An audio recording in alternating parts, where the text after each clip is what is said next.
би октоодыг, туулайнуудыг, барбинуудыг барьж ил санаа намартай. Монгол улсад сэтгцэн эрүүл мэндийн асуудал хурцаар нэмэгдэж, нийгмийн эрүүл мэндэд шууд нөлөөлж байна. Судалгаагаар хүн амын ойрогцоогоор 10% нь айдас, 5% нь сэтгэл готрол, 18% нь тархины ачааллын шинж тэмдэгтэй гэж гарсан нь монголчуудын дунд сэтгцэн стресс өдөр тутмын амьдралд хэрэг нөлөөлж байгааг тодорхой харуулж байна.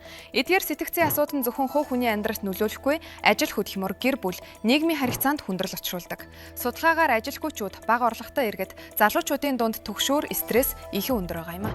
Мөн COVID-19 цар тахлын үед эрүүл мэндийн ажилтнууд болон олон нийтийн дунд сэтгэл готрол, түгшүүрийн түвшин нэмэгдсэн нь нийгмийн ачаалал сэтгцэн эрүүл мэндэд хэрхэн нөлөөлж байгааг их харуулсан байна. Хүүхэд өсвөр насныхны дунд ч сэтгцэн асуудал түгээмэл байгааг судалгаа харуулжээ.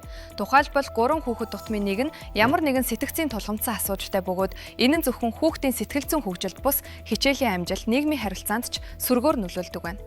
Сэтгцэн эмгэн нь хүнд хэлбэрт шилжүүл амьдралд аюултай үр дагавар, тухайлбал амиа хорлолт, ахин донтох зэрэгт шууд хүргэдэг. Үүнээс харахад Монгол Улсын эрүүл мэндийн яам сэтгцэн эрүүл мэндийн төвийн үйл ажиллагаа дутуу байгааг харуулж байгаа юм. Урдчлан сэргийлэх, олон нийтэд таниулах, зөвлөгөө өгөх ажил хангалттай өргөн хүрээнд хийгддэг нь сэтгцэн асуудлыг хүндрүүлж байна. Судалгаа боловсрох нийгмийн дэмжлэгийн хүртээмж хязгаарлагдмал, мэргэжлийн хүний нөөц хомс байгааг салбарын гол дутагдал гэж үздэг. Төр засгаас хийх шаардлагатай гол ажил нь бодлого, хууль эрхцэн орчныг сайжруулах, судалгаа, мониторинг тогтмол явуулах, урдчлан сэргийлэх, таниулах ажлыг эрчимжүүлэх, эрүүл мэндийн үйлчилгээний хүртээмжийг нэмэгдүүлэх, хамтын ажиллагаа, олон талд арга хэмжээг хэрэгжүүлэх юм а.